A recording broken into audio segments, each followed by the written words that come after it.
Welcome to RAIN, the Real Estate Investor Growth Network with your hostess, Jen Josie. Join like-minded real estate investors and accelerate your business towards greatness. You will hear step-by-step strategies for success, interviews with real estate rock stars, and we will dig deep into past projects where we bear it all, including the good, the bad, and some just plain ugly. So get excited. Here's the bestower of badassery herself, the real Jen Josie. Listener discretion is advised. Hi, and welcome back. I'm Jen Josie, creator of RAIN, the Real Estate Investor Growth Network. Whoop, whoop. On today's episode, we have a guest that will be sharing their badassery.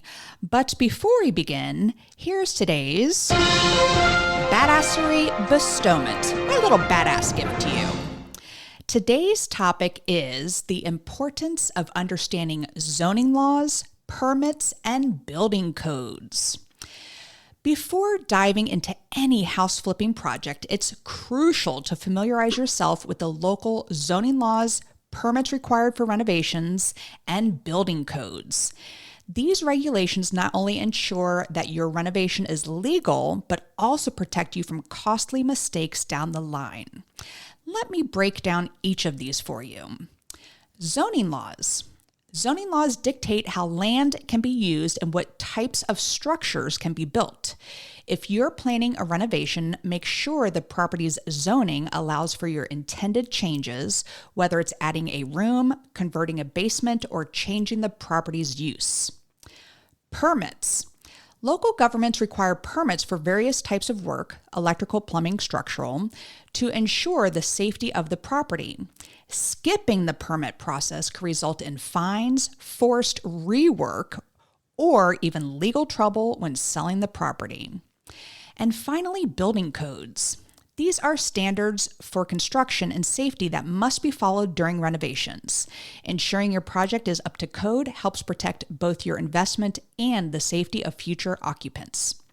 Here are 4 key considerations of why you need to know these things prior to beginning your renovation project. Number 1, check zoning restrictions early.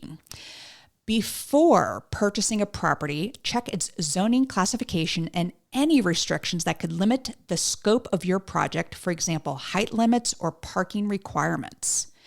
Number 2, apply for necessary permits. Identify the permits you'll need based on the scope of your renovation and apply for them before starting any work. Some cosmetic projects, like interior painting or flooring, may not need permits, but structural changes almost always do. Number 3, stay informed on building codes.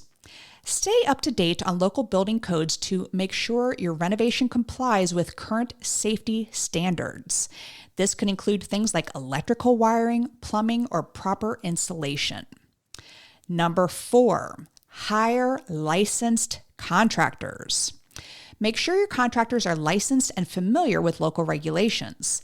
This can prevent issues with inspections and ensure the work is done correctly. So, understanding local zoning laws, permits, and building codes is essential for a successful flip. Ignoring these can lead to delays, extra costs, and potential legal challenges. Always do your homework and work with professionals to stay on the right side of the law and maximize your profits.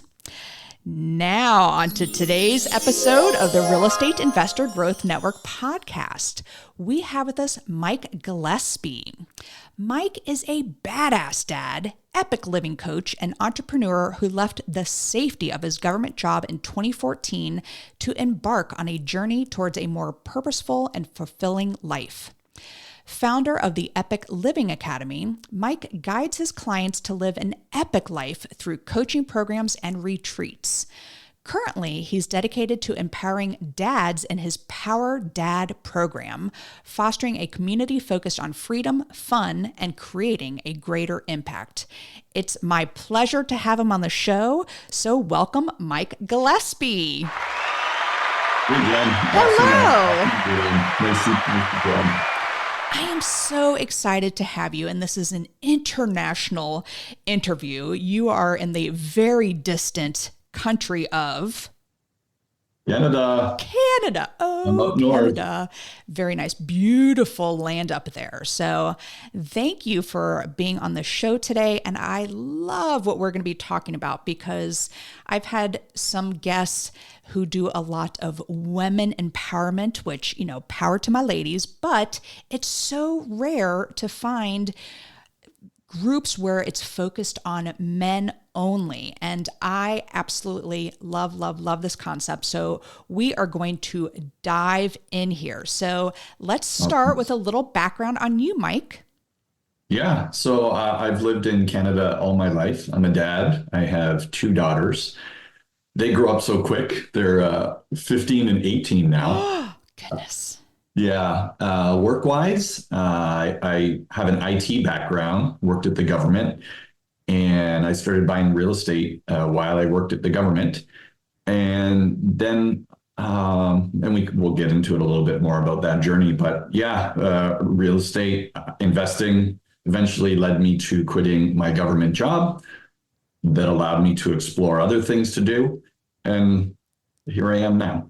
Well, many of our listeners out there are in that position right now where they still have their W-2 job, they're still working for the man, and they are dying to get out of it. And so Yeah. I'm very curious to hear, and I know the listeners are curious as well, how did you do that transition from your very comfortable, comfort zone over there in a job and then convert it over into becoming a real estate investor? Yeah, timing was favorable for me. I got into real estate investing about 19 years ago. Seems like a long time ago. So I ended up starting working for the government. I got a job right out of school at a co-op. They're called co-op work terms. So I had some work terms through school that allowed me to get a temporary position at the government. When I started there, one of my mentors there, the coworkers, he was investing in real estate and he recommended a book to me, which I'm sure probably a lot of your listeners have read. And you probably know what I'm going to say. Rich Dad, Poor Dad by Robert Kiyosaki. We call it the Purple Bible, the Purple Bible in real estate. Exactly right. So I was an absolute sponge back then, just fascinated by the concepts in that book. Asking a bunch of questions. So there were two guys at work that were investing in student rentals out in Niagara in Canada. And it's a school town. There's a college and there's a university. So back then it was really easy to kind of get into this because the banking system and getting mortgages were a lot more favorable back then. They wanted everybody to have a mortgage. So housing was a lot cheaper. Interest rates were a lot cheaper. And the banks would actually give incentives to get a loan with them by actually giving you the down payment. Wow. So they literally gave me 5% and I got to keep it. And I got the house and I had people able to rent. So my first couple were, I would buy single family homes, crap piece of shit homes that nobody wanted that kind of sat in the market for a bit. And what was important, obviously, with investing in student rentals is location, proximity to the schools. So I would go in there, I'd get creative. I'd convert these 3-bedroom, either bungalows or side or back splits and convert them to 6-bedroom student rentals. Nice. And then I would just rent them by the room. And then I would just repeat that process over the years, and then you accumulate more homes. So at work, and we can get into this a little later as well, you follow other people's versions of success. So you think that by being promoted and making more money, you're more happy. When I first started there, it was amazing. I was on the help desk. I have different challenges to solve every day. I was learning new things every day, new challenges. People were great. It was fun. then I got promoted to desktop support. So I got to walk around the building and do the same thing, which again was awesome. Then as I got promoted more, I started to less like my job less and less. I found myself in the office in a cubicle Ugh. all day. I was in meetings a lot, and I worked for the government. So their solution to things, at least at my organization, was, oh, this is a problem. Let's just put more people on that problem, and then it will be good. Well, it wasn't. The meetings, they took a long time, and it felt like at the end of the day, like we were going backwards. So what I was starting to find was I really enjoyed the real estate stuff, and then work stuff. I'm like, I don't like this shit anymore.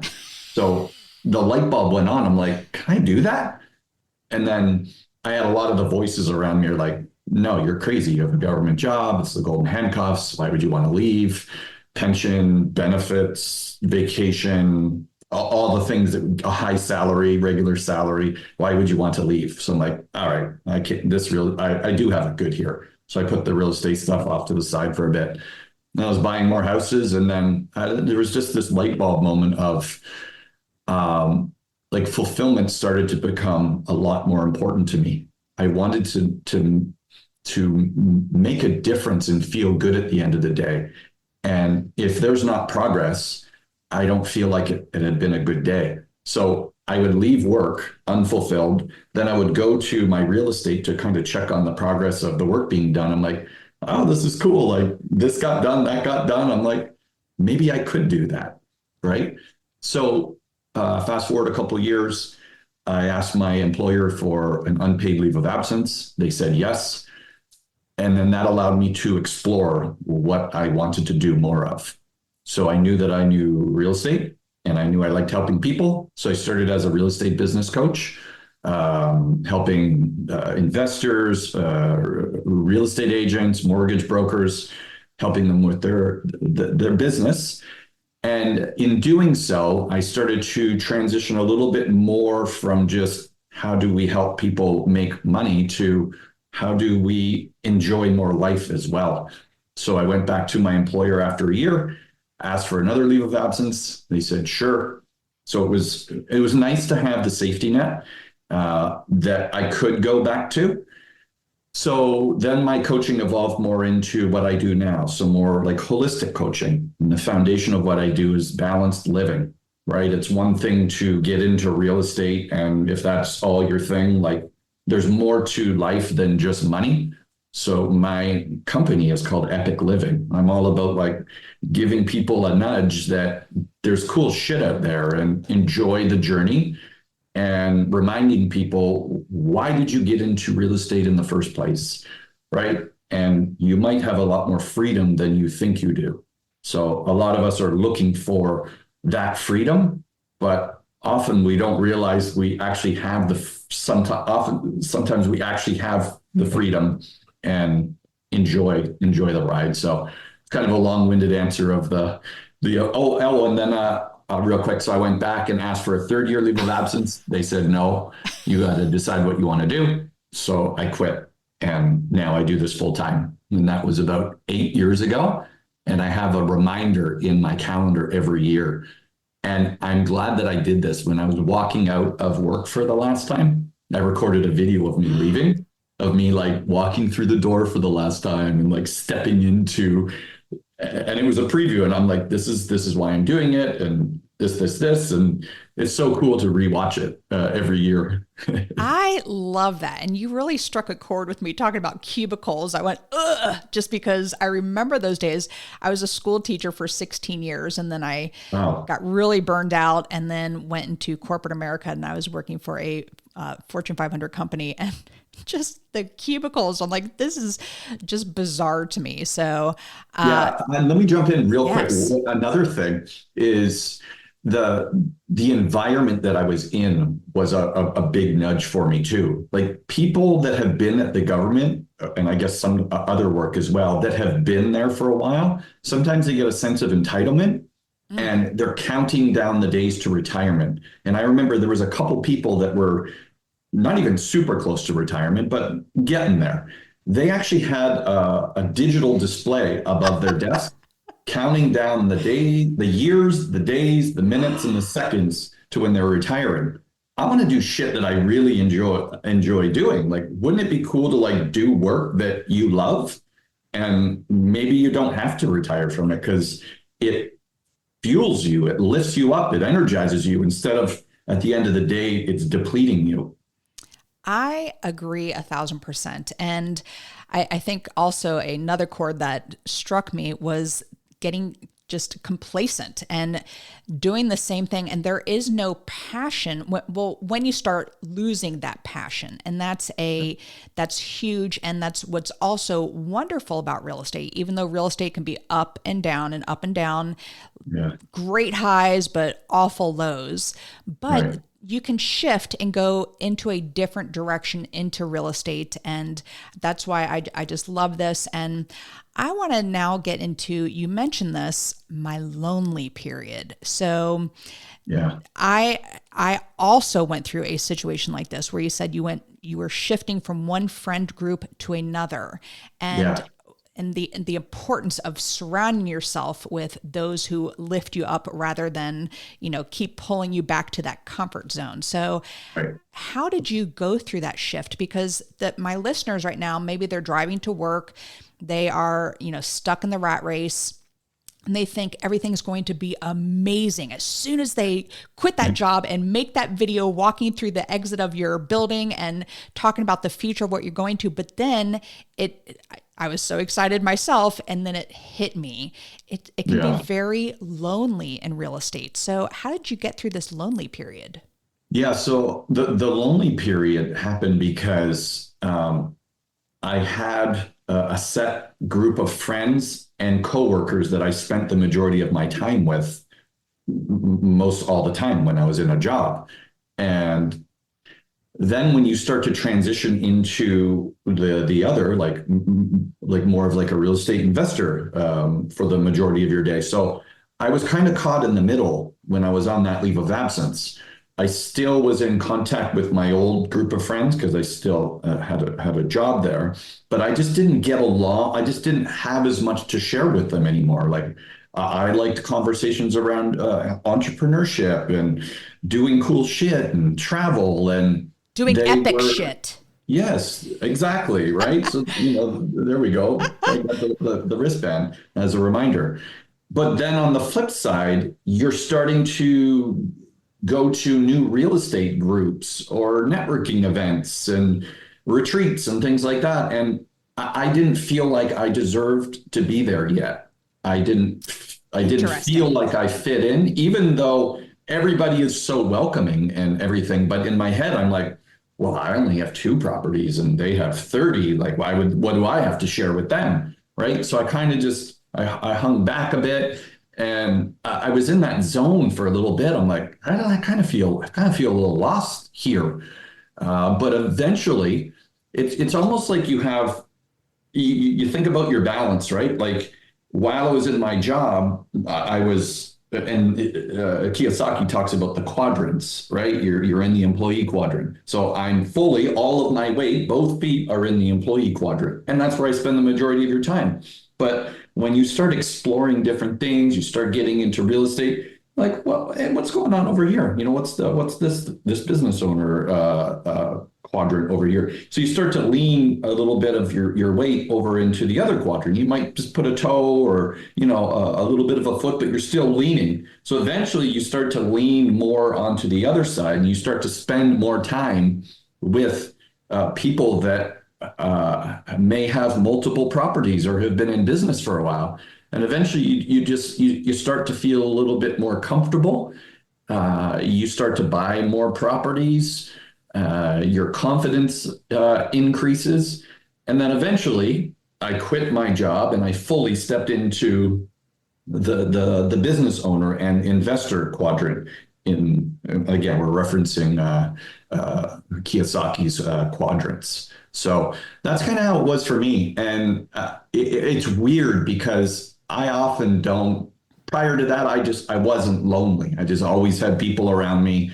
I always had friends, but my interests change, my values change. So when I'm going out to lunch with some of my coworkers, I just I wasn't talking sports like I used to talk, right? And I'm just talking about different things. So I didn't feel it at place with them. So um, yeah, just because I walked out the door for the last time, it's not like there's this exit music and there it is. Like I'm on a plane traveling everywhere, and so it's a transition period, and it takes you a little bit to kind of get used to the new schedule as well, because you used to go to work for 8, 9, 10 hours a day, and you were in that routine.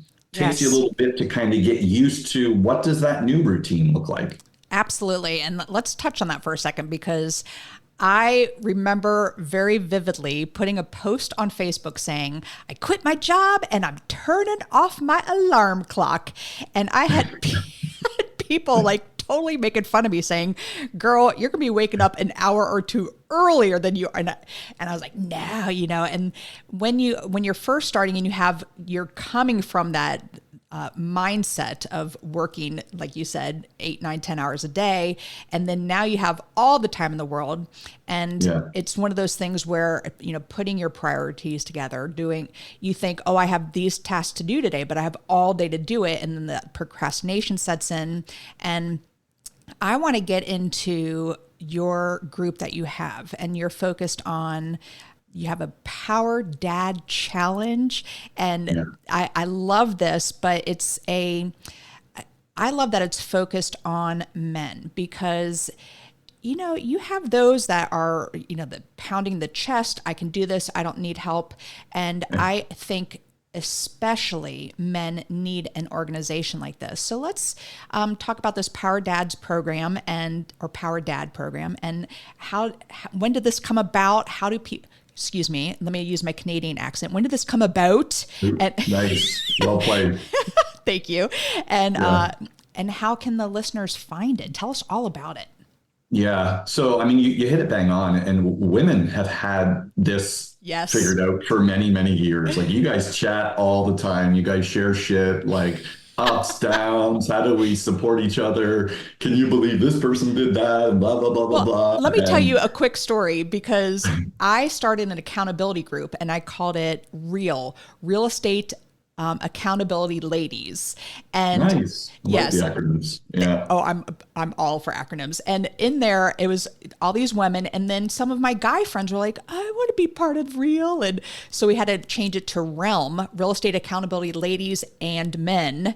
So nice. Yes, exactly. But and just by reinforcing where this conversation's headed is that men need this as well, and I think it's super important. So I'm lobbing it back over to you. Tell us all about it. And men, we don't ask for help often enough. We put our head down and let's just rough it through. Like, we got it, right? And we struggle too. It's a sign of weakness We're asking human, for help. and it may not always seem like we have emotions, but they're in there, right? And to have a group to be able to come to that understands each other. We all have our own struggles, but there's a lot of common struggles there. And we come together as a community to support each other. We understand the things that we're working towards. We understand the values, the goals that we all have. So there's a big component there around accountability. And I mentioned this to you like before the call. So not only is there a tool for us to connect, there's also a program there that helps a busy dad. So I created the program having busy dads in mind. So a lot of the dads are either executives in their current work, or they're feeling some itch that they might want to do something else, or we have real estate investors in there, business owners, but we're busy. We're dads, right? We're building our empire. We're trying to be the best dad. We're trying to be the best partner. We're trying to stay healthy in all of this. So the program that's also included with the PowerDad is it starts around clarity. So there's a couple modules there. There's one around clarity, there's one around time, and there's one around energy. So again, we're busy. So I do my best to keep the videos insanely short, like 5-10 minutes, and just super playful, and just helping dads, maybe better optimize their time, and giving them a lot of good tips and tricks around energy hacks. So yeah, that's the program. So we communicate often, and we encourage each other to share in the community. Is it an online group? Do you have any meetups that you do on occasion? How does that work? Yeah. We've done, actually, we just had a gathering this past weekend in Toronto. It was remarkable. So it was a whole weekend. So Friday we did dinner, and then we went to like a retro arcade. Then Saturday we attended a summit where a bunch of speakers came in, enjoyed a nice dinner. And then Sunday we stuck around and did cold plunges and saunas, and we did an escape room. So nice. I love the in-person and bringing the community together. Like, it's one thing to do, and we do online as well. Like, it's one thing to connect online, but in person, it's just, you should have seen the energy. We're going into this retro arcade, and we're seeing like the old WWF game or the old school hockey or Double Dragon, and it was unbelievable to see everyone's energy. I'm a Mrs. Pac-Man girl, just throwing that out there. Yes, you can't get enough Miss Pac-Man. That was a good one. Exactly. Well, one of your bullet points, and you touched on this just for a second, is health is wealth. And, talking about balancing your life, and you said men have emotions too. Men, they have needs as well, and sometimes scary to reach out to others, but go more into the health is wealth, and why is that important, especially for these busy dads out there? Yeah, so I mentioned earlier about my transition from just real estate business coaching to more holistic living. So the foundation of what I do is around balance, because when your life is in balance, life is just better. There's an exercise that is the foundation of all of my coaching. It's called the life balance exercise. So it's basically a wheel that's broken up into 8 life areas. You have money, you have work, you have relationships, you have impact, and health is one of them. And by far, health is the one that impacts every single life area. Oftentimes, dads, real estate investors, and anybody in general, like, sometimes we just get so focused in our work that we neglect some things. And I did that myself. Like, I went through a health transformation of my own. I was a lot heavier, and I just started to make some lifestyle shifts, just some small, simple ones to start, just drinking more water and eat more veggies. It doesn't have to be complicated. And then I started incorporating a little bit more exercise, and then more exercise. And then it's a cascading effect. You start seeing the results. You're like, holy shit, like, I'm starting to feel a little good.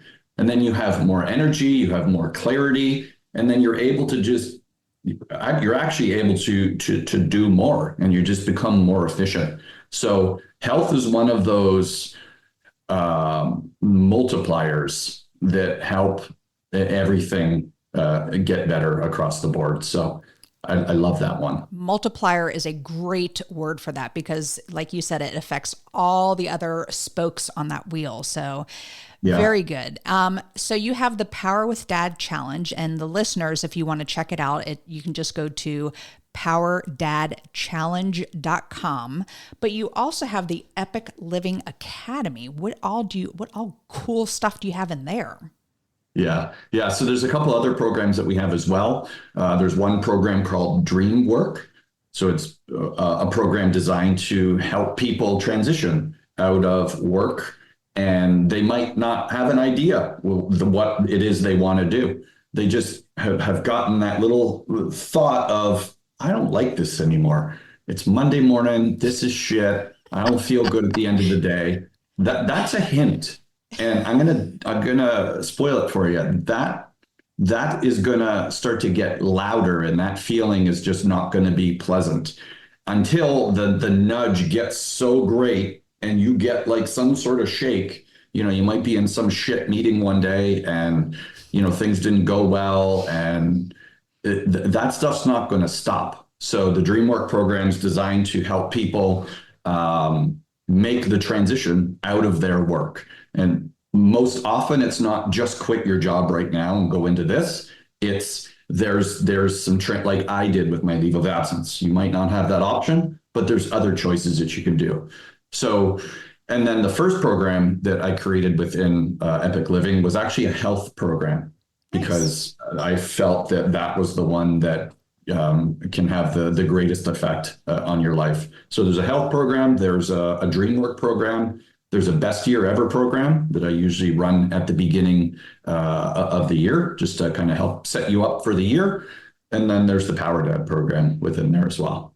Well, I love everything that you are discussing. And I do want to clarify to the listeners, though, you do not recommend, as soon as you start hearing those little, and they get louder and louder and louder, you do need to have yourself set up in real estate before actually quitting your job. So that's right. What do you recommend to the listeners? Right. So I had multiple properties before I quit. And whether it's properties or it's something else, you need to make sure that you got your finances in check. You have to be crystal clear on money coming in, money going out, and what would it look like if you stopped working fully. Obviously, that would put a big negative on your finances, but it might not be as bad as you think it is.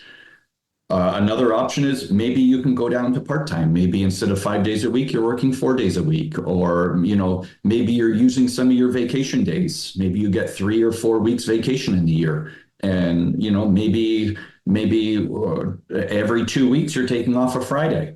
And in that time, maybe you're building your side hustle, right? There's multiple ways to go about it, but just flat out quitting, as nice as it is, because you might not really like your job, it's just going to bring added stress on the finances, which will affect your health, which will affect your relationship with your partner, your kids, and anyone around you. You won't be very nice to be around. Exactly. And so thank you for clarifying that, because I have had many students who just quit their job and think, oh, I'll just wholesale a couple deals real quick to get some cash flow coming in. And yeah, that's just not going to happen. So super smart to make sure you are financially stable before you decide to leave that job. So at the beginning of the podcast, I did a badassery bestowment. And I'm just curious if you have a badassery bestowment, a little piece of advice, shall we say, to share with the listeners.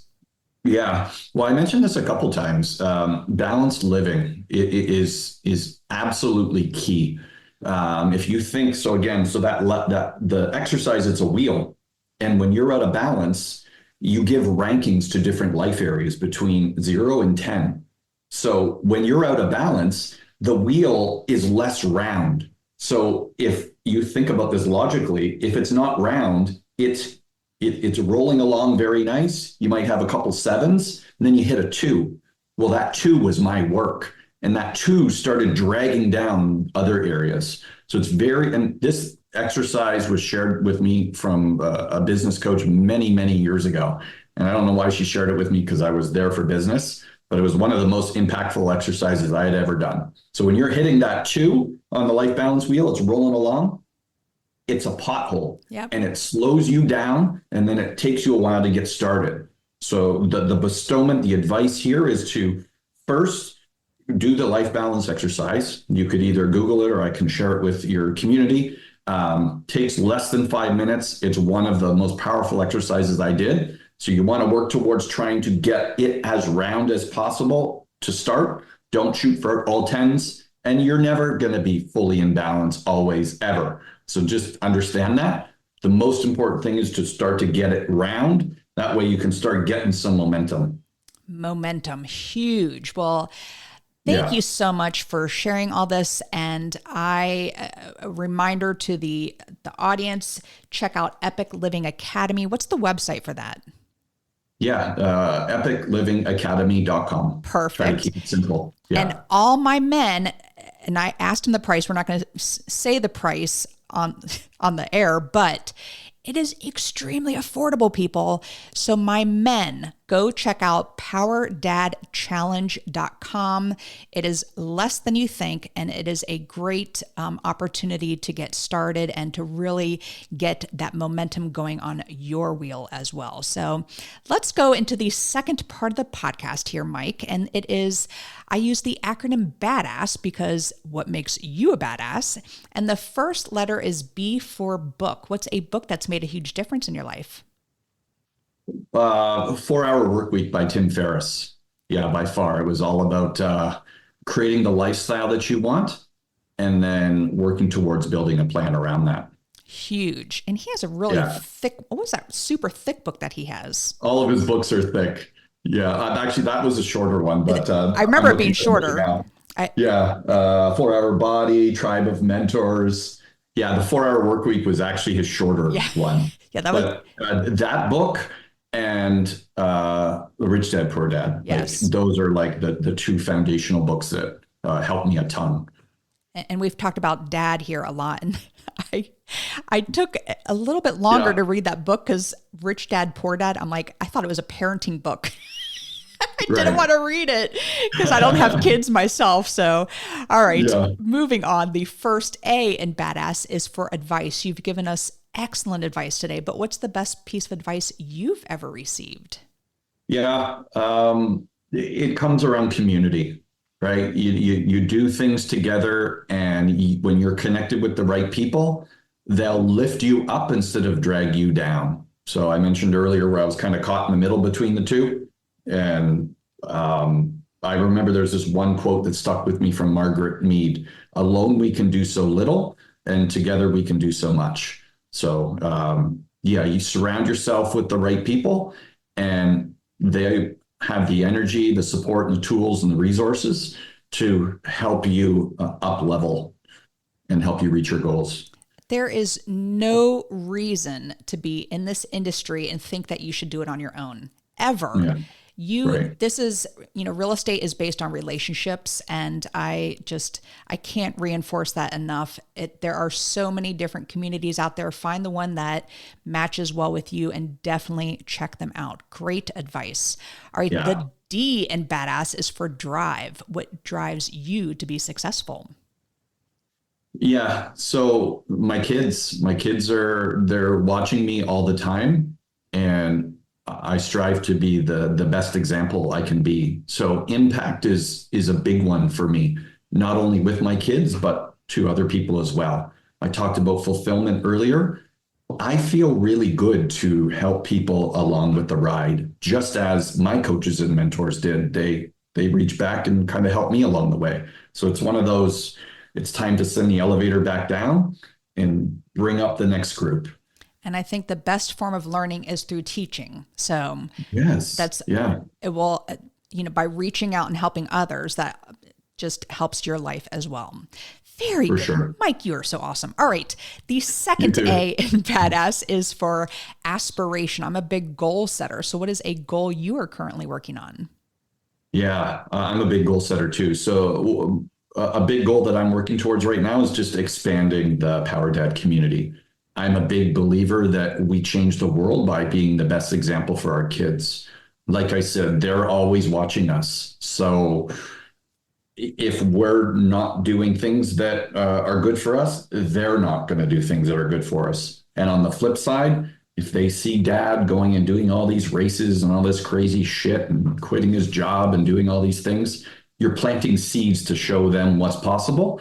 And then you're just giving them more choices. So that's a big one. And I'm also working towards getting more in-person experiences. I really enjoy creating very unique experiences.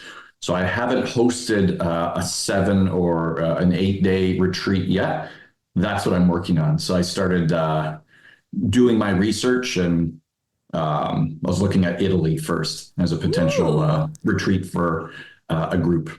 Well, I have one for rain coming up. We're going to Iceland in June of 2025. So Oh, wow. I know. So That's Raleigh, great. I'm in Raleigh, North Carolina. We have direct flights. It's so cheap now, but yeah, Really? it's like under $500 for flights now. So that, Wow. and I love it. And I'm not doing any type of coaching or anything. It's literally just 100% networking. So I'm a Right. big believer in that. When a good friend of mine did what's called the TAB retreat, and that's where I learned so much and grew my personal business through the Yeah. connections that you make. So retreats Yeah. like these are so very important. You So gotta have fun Italy, too. It's yes. about like celebrating and enjoying the journey. It's not all about like buying houses and like doing renos and filling houses. Like, got to enjoy it along the way. You have to work with people you know, like, and trust, and you do that on There these it type of is. retreats. I think that's amazing. All right. Yeah. The first S in badass is for systems. So what systems do you have in place to help you achieve success? Yeah, so I've picked up some pretty cool things over the years, and every year there's an exercise I go to called My Best Year Ever, right? And it's in line with an epic life system that I created. So it's all about getting clear on what your values are, what you're working towards, and you have this overarching big vision kind of at the top, and then you work towards reverse engineering it from there. So I have this like big list of things that I want to do, what I want to be, and what I want to have. And I go through that exercise at the end of the year. I celebrate the previous year. I go through my lessons learned and what I'm proud of, what I accomplished. I make sure that I celebrate it. That's oftentimes a thing a lot of people don't do. And then I start to create a plan of action for my upcoming year of things. I break it back down to monthly, and then I break it down to, and then I would reference those monthly goals when I'm planning out my weekly schedule. And then I link in accountability. And that's part of what we do with our group as well. It's nice to say you want to do all this shit, but right? But when it comes time to doing, we go easy on ourselves. We're okay to disappoint ourselves, but when you're part of a powerful accountability group that calls you on your shit and says, "Dude, you say you're going to do this. What the fuck is going on here?" Right? And you're like, "Fuck." So before like your accountability call, it's like, "Oh shit!" Like these guys are gonna grill me. So I got to get this shit done. So accountability is huge, and I'm glad that I have a really powerful group that holds me accountable. And that's, coming from corporate America. Well, I say corporate America, you're saying government job, I guess, Yeah. up in Canada. But, you have that accountability there built in. When you are your own boss and you're doing this on your own, you need that Yeah. extra level of accountability, which is huge, Yeah. huge, huge. So thank Yeah. you. All right. To wrap this up, the final S in badass is for success. What does success mean to Mike Gillespie? So freedom is a massive one for me. And I know it's a big one for a lot of people that are thinking about kind of leaving their job or they're already kind of out on the other side. So it's freedom to have, to be able to do what I want with whoever I want, whenever I want, living a life in balance, true to my values, living with integrity, having fun, laughing along the way, positive impact in the world, and just continuing to push myself on the health front. I double down on health a lot because it's been insanely favorable for me over the last bunch of years. So freedom. I'm always reminded by that William Wallace from Braveheart, one of my most often used gifts. Very nice. Well, Mike, this has been such a pleasure. And one more time for the listeners, what's the best way for them to find you? You can go to epiclivingacademy.com, or for the dads out there, I highly encourage you check out PowerDadChallenge.com. And yeah, we'll see you on the inside. Do you have to be a dad, or can it just For PowerDad Challenge, it's for dads. Okay. And I've had, and similar to you in your groups, like you do women groups and like men reach out. I get that as well. But anyone else listening to this, like I said, we have other programs around quitting your job and health programs. And then we're getting close to the end of the year for best year ever program. So absolutely. Well, Mike, it has been an absolute pleasure having you on the show. I love what you do. This is unique on my podcast to have men's only, dads only. I think it is so needed in this industry. So thank you for all that you do. And thank you for being on the show today. Thanks for having me on. Absolutely. And that is all. Thank you for listening. We will catch you on the next episode. Now go out there and share your badassery. And don't forget, make it a great day. Take care. Bye-bye. Whoop, whoop. Thank you for listening to RAIN, the Real Estate Investor Growth Network. Be sure to subscribe on your favorite podcasting platform so you never miss an episode. If you need more badassery, you can follow Jen Josie by visiting therealjenjosie.com or become a member of RAIN by registering on rainmastermind.com.